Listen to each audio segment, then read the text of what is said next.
वो दिन भी अच्छे थे जब मुझे भूत प्रेत पे यकीन नहीं हुआ करता था। काफ़ी दिनों से मैं जॉब की तलाश में यहाँ वहाँ भटक रही थी। फिर बड़ी मुश्किल से मुझे एक होटल की नाइट शिफ्ट की जॉब मिली। घर में गुर्बत और तंगी के बायस मैं कोई भी जॉब करने को तैयार थी। इसीलिए मजबूरन ना चाहते हुए भी मैंने होटल की नाइट शिफ्ट जॉब के लिए हामी भर ली। एक होटल की नाइट शिफ्ट जॉब में आप कुछ दिलचस्प लोगों से मिलते हैं, मगर फिर भी ये काफ़ी आसान नौकरी है। सिर्फ आप में रात भर जागने की हिम्मत होनी चाहिए। दूसरे अल्फाज में कहा जाए तो आपको 8 घंटे कंप्यूटर के सामने बैठने के पैसे मिलते हैं। अगर कोई कस्टमर आया तो ठीक है, वरना पूरा टाइम आपका ही है। फिर रात को आपको रिपोर्ट तैयार करना होता है और सुबह के नाश्ते का सेटअप लगाना होता है। उसके बाद आप घर जा सकते हैं। पर प्रॉब्लम यह है कि जैसे जैसे रात का अंधेरा बढ़ता है आपके दिल को धड़का सा होने लगता है। मेरा मतलब है कि हाँ, लॉबी में काफ़ी रोशनी तो है, लेकिन बाहर पूरा अंधेरा और तो और अकेलापन। होटल की इस नाइट शिफ्ट जॉब का सबसे बड़ा मसला तो ये है कि रात में मैं यहाँ बिल्कुल अकेली होती हूँ और दूसरा कोई कोवर्कर मेरे साथ काम पे नहीं होता, जो कि मेरी इस जॉब को और भी ज़्यादा डिप्रेसिंग कर देता है। ये जान के भी कोई तसल्ली नहीं मिलती कि आप किसी इंसान से सिर्फ 30 फीट की दूरी पर हैं, जो कि शायद इस वक्त अपने कमरे में सो रहा होगा। वाकई कभी कभी तो मुझे ऐसा लगता है कि जैसे दुनिया ख़त्म हो गई हो और सिर्फ आप अकेले जिंदा हैं। हाँ, ऐसा भी कभी कभी होता है कि दूसरे शहर से आने वाला कोई बंदा या कोई फैमिली सुबह 4 बजे चेक इन करे, जिनके मुस्कुराते हुए चेहरे देखकर मुझे भी एक नकली सा स्माइल पास करना होता है। और फिर क्या, छोटी मोटी फॉर्मेलिटीज और फिर वही अकेलापन, अंधेरे में घूरते रहना और इंतज़ार, सिर्फ इंतज़ार कि सुबह कब होगी और कब मैं घर जा पाऊंगी। मन बहलाने का भी कोई तरीका नहीं है। आप अपना मन कैसे बहला सकते हैं जब आपके मन में खुद कुछ खटक रहा हो। नाइट शिफ्ट स्टार्ट करने के कुछ वक्त बाद ही मेरे अचानक रोंगटे खड़े हो जाते थे। दिल में ऐसे कुछ अटकता था कि जैसे कोई इंसान या कोई चीज मुझे घूर रही हो। होटल की लॉबी कुछ इस तरह से है। सबसे पहले हमारे सामने वाला दरवाज़ा है, जैसे कि होटल्स का होता है, ट्रांसपेरेंट शीशे का, जिसे मैं अपने कोलीग्स के जाने के बाद लॉक कर देती थी और अपना शिफ्ट शुरू करती थी। अंदर आते ही हमारा कॉमन एरिया पड़ता है। यहाँ एक सोफा सेट है और एक टेबल पे मैगजीन्स का ढेर लगा हुआ है। इसके बाएं तरफ हमारा ब्रेकफास्ट एरिया है। क्योंकि ये होटल छोटा सा है तो ज़रा ये कंजस्टेड सा लगता है। मेरे दाएं तरफ एक और दरवाज़ा है जो कि स्विमिंग पूल एरिया तक जाता है। ये काफ़ी छोटा, अनकंफर्टेबल और अजीब तरीके से बनाया गया है। खैर, मुझे इंटीरियर डिज़ाइनिंग के पैसे नहीं मिलते। मुझे इस बात के पैसे मिलते हैं कि ये सारी चीज़ें सही सलामत रहें। और हाँ, मेन डोर के बाहर एक घंटी है जिसे रात को आया हुआ कोई भी गेस्ट बजा सकता है। फिर मैं जाके गेट को अनलॉक करती हूँ और गेस्ट को वेलकम करती हूँ। वैसे तो ये मेन गेट 24 घंटे खुला होना चाहिए क्योंकि ये होटल है, लेकिन ये होटल एक हाईवे के बीच में है जहाँ पे दूर दूर तक कुछ भी नहीं। अगला पेट्रोल पंप भी यहाँ से 45 मिनट की दूरी पर है। तकरीबन रात के 4 बज रहे होंगे। ये मेरी दूसरी या तीसरी रात थी, तो मुझे अभी तक रात को जागने की आदत नहीं पड़ी थी। मेरी आंखें भारी थीं और थोड़ी थोड़ी देर में मुझे झपकी आ रही थी। फिर एक पॉइंट ऐसा आया कि मैं पूरी तरह से नींद में चली गई। तभी बाहर की घंटी बजी।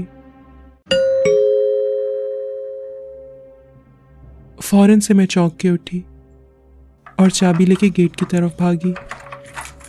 नींद में गेट खोलने लगी, तभी मैंने ट्रांसपेरेंट शीशे की तरफ देखा। बाहर कोई नहीं था।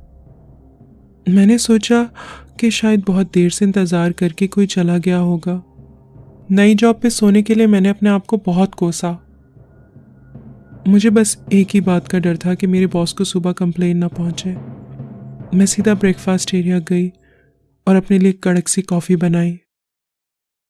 मैंने रात भर जागने का इरादा कर लिया था। कुछ ही देर में बाहर की घंटी दोबारा बजी। इस बार घंटी पूरी बजने से पहले ही मैं दरवाजे के करीब पहुंच गई थी, मगर फिर भी कोई नहीं था। इतनी रात को तो कोई बच्चे भी नहीं हो सकते जो मेरे साथ मजाक कर रहे हो। इसके बाद रात भर कुछ नहीं हुआ।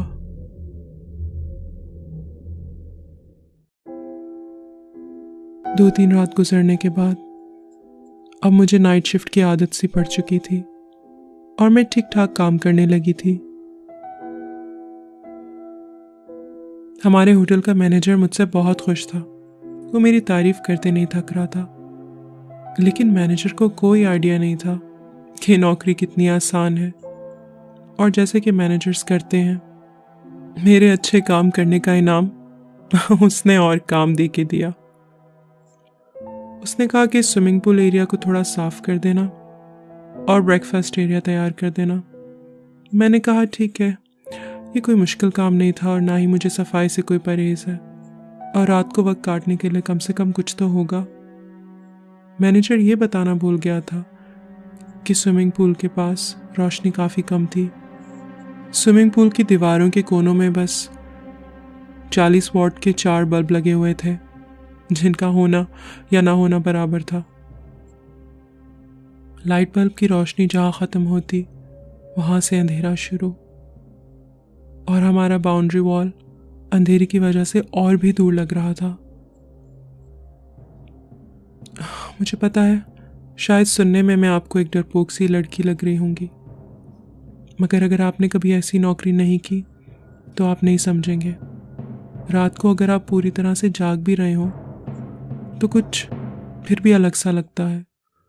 इंसान का दिमाग कुछ बदल सा जाता है। ऐसी जगह पे तो इस दुनिया का सबसे बहादुर आदमी भी सहमा और डरा सा रहेगा।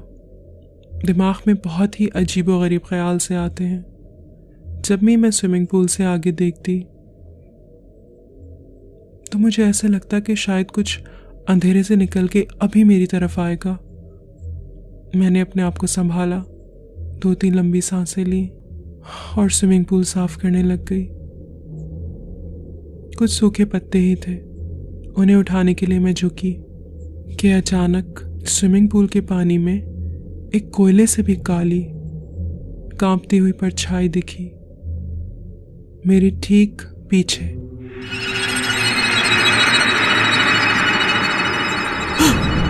मैं इतना जल्दी मुड़ी कि मैं गिरने वाली थी। काफी मुश्किल से मैंने अपने आप को संभाला, लेकिन वहां कुछ भी नहीं था। मैं पूल के पानी की तरफ मुड़ी, वहां भी कुछ नहीं था।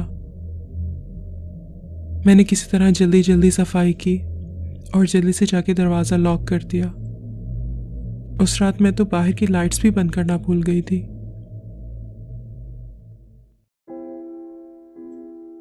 जब भी मैं इस बारे में अपने मॉर्निंग शिफ्ट वाले कोलीग्स को बोलती हूँ तो वो मेरा मजाक उड़ाते हैं, जैसे कि मैं उन्हें डराने की कोशिश कर रही हूँ। कम से कम वो मुझे पागल तो नहीं समझते। लेकिन ये सोच के चिढ़ भी होती है कि कोई मेरी बातों पे यकीन नहीं कर रहा। इस होटल में काम करते हुए 1 महीना पूरा होने के बाद मेरी जिंदगी का सबसे भयानक हादसा हुआ।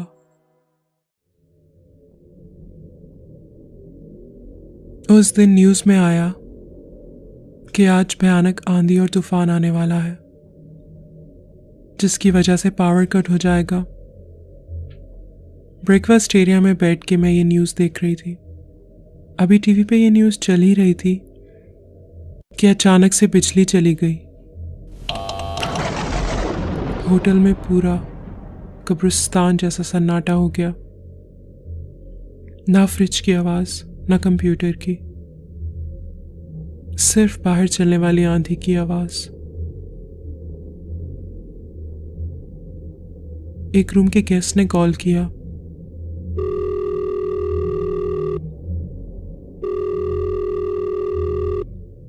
मैंने फोन रिसीव किया। गेस्ट एक 18 या 19 साल का लड़का था जो कि कंप्लेन कर रहा था कि गीजर काम नहीं कर रहा। 2 दिन पहले ही हमारा जनरेटर खराब हुआ था, उसकी वजह से पावर बैकअप नहीं था। मैंने सोचा कि इतनी रात को कौन नहाता है, गीजर का ये क्या करेगा। खैर, गेस्ट को मैं ये बात नहीं बोल सकती थी। काफी देर बहस करने के बाद और सॉरी बोलने के बाद उसने आखिर फोन रख दिया। अब इसे मेरी खुशकिस्मती समझें या बदकिस्मती, क्योंकि उसके बाद किसी और ने कॉल नहीं किया और पूरी रात मुझे अकेले गुजारनी थी। मेरे पास सिर्फ एक टॉर्च थी, लंबी स्टील बॉडी वाली, जो कि आजकल चौकीदार भी यूज करते हैं।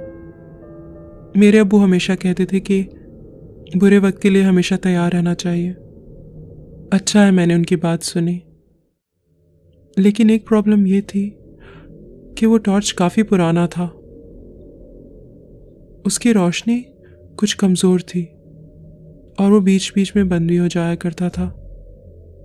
फिर मैंने वो आवाज सुनी। लोग कुछ भी कहें कि नहीं, वो हवा चलने की आवाज थी, या सूखे नल से हवा निकलने की, या दरवाजा बंद होने की। चाहे कोई कुछ भी कहे, लेकिन मैंने साफ सुना वो एक औरत के कराहने की आवाज थी, जो कि पूरी लॉबी में गूंज रही थी, बाहर नहीं। ये आंधी की आवाज नहीं थी। मैं किसी को बोलूं तो भी वो नहीं मानता। वो दर्द से कराहने की आवाज थी, जो कि सभी दीवारों से आ रही थी। और मैं टॉर्च को हर तरफ घुमा के देखने की कोशिश कर रही थी कि ये आवाज आखिर आ कहां से रही है। धीरे धीरे वो कराहने की आवाज पास आने लगी।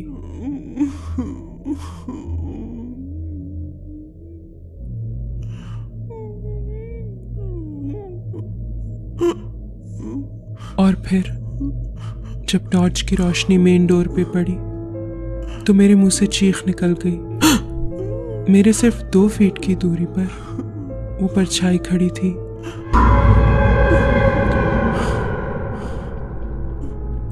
उसका चेहरा ऐसा था कि जैसे किसी चीज ने उसे तोड़ मोड़ दिया हो।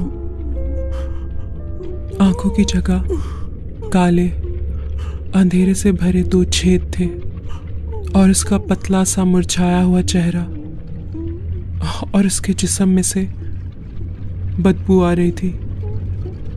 जैसे ही टॉर्च की रोशनी उस पर पड़ी तो उसका जिस्म कांपने लगा, जैसे कि वो मेरे पास आ रही हो, आहिस्ता आहिस्ता अंधेरे में।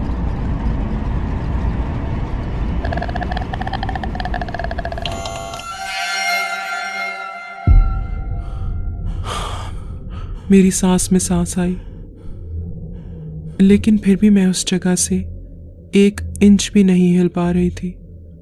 मुझे समझ नहीं आ रहा था कि ये हुआ क्या। मुझे अपने आप को संभालने में कुछ वक्त लगा। फिर मैं चुपचाप जाके कंप्यूटर के सामने बैठ गई। ये ख्वाब था या हकीकत? थोड़ी ही देर में सुबह हो गई और मैं बिना किसी को कुछ बताए घर चली गई। मैंने अपने बॉस को कॉल किया और कहा कि मैं आज रात को जॉब पे नहीं आ पाऊंगी, मेरी तबीयत कुछ ठीक नहीं है। मैं तो चाहती थी कि ये नौकरी छोड़ दूं, लेकिन बहुत मेहनत और मुशक्कत के बाद ये नौकरी मिली थी और घर वापस जाके मुझे ताने नहीं सुनने थे। उसके बाद मैं जब भी सोने की कोशिश करती तो वो चेहरा मेरी आंखों के सामने आ जाता और ये ख्याल भी आता कि अगर सही वक्त पे उसके ऊपर टॉर्च की रोशनी ना पड़ी होती तो ना जाने क्या होता, या वो टॉर्च काम नहीं करता तो क्या होता।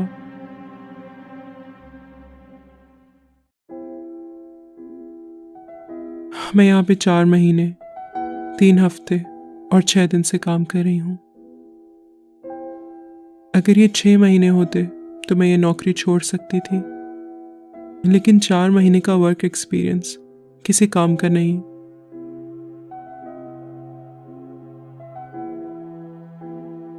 अब अंधेरा हो चुका है और मैं नाइट शिफ्ट पे पहुंच चुकी हूँ। न्यूज़ के हिसाब से आज फिर वो आंधी आने वाली है। मैंने अपने लैपटॉप को फुल चार्ज कर लिया है और एक एक्स्ट्रा बैटरी भी रख ली है। ये पूरी रात चल जानी चाहिए। कुछ मिनट पहले बाहर बिजली कड़कने की आवाज आई।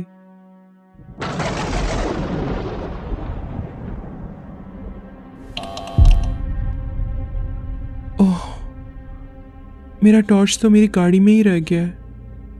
अब मैं बाहर भी नहीं जा सकती। सब कुछ पूरा अंधेरा है।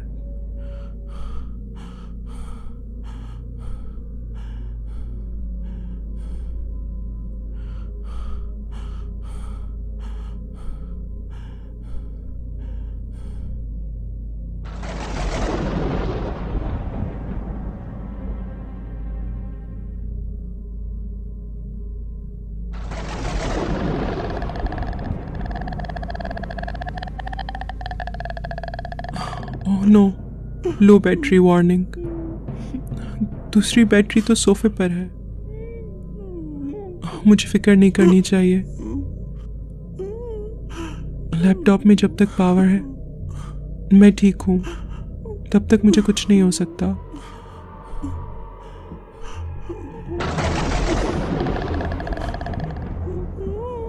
लैपटॉप का पावर।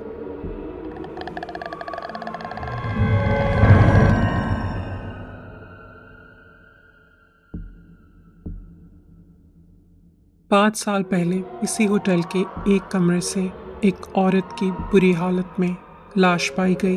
कहना है कि उसी होटल के एक नाइट शिफ्ट स्टाफ ने उस औरत को बेदर्दी से रात के वक्त कत्ल कर दिया, जब पूरे होटल की लाइट गई हुई थी। अगली सुबह होटल वालों को उस औरत की लाश उसके कमरे में मिली। लाश का वो हाल था कि जैसे उसे पूरी तरह से तोड़ मोड़ दिया गया हो। पर उस होटल का वो स्टाफ जिसने ये क्राइम कमिट किया था, अगले दिन फरार हो गया। इस होटल नाइट शिफ्ट रिसेप्शनिस्ट की लाश अगले दिन लोगों को काउंटर के फ्लोर पे मिली, मगर किसी को कुछ नहीं पता कि रात को उसके साथ क्या हुआ, और कोई सबूत नहीं मिला कि किसने उसे कत्ल किया।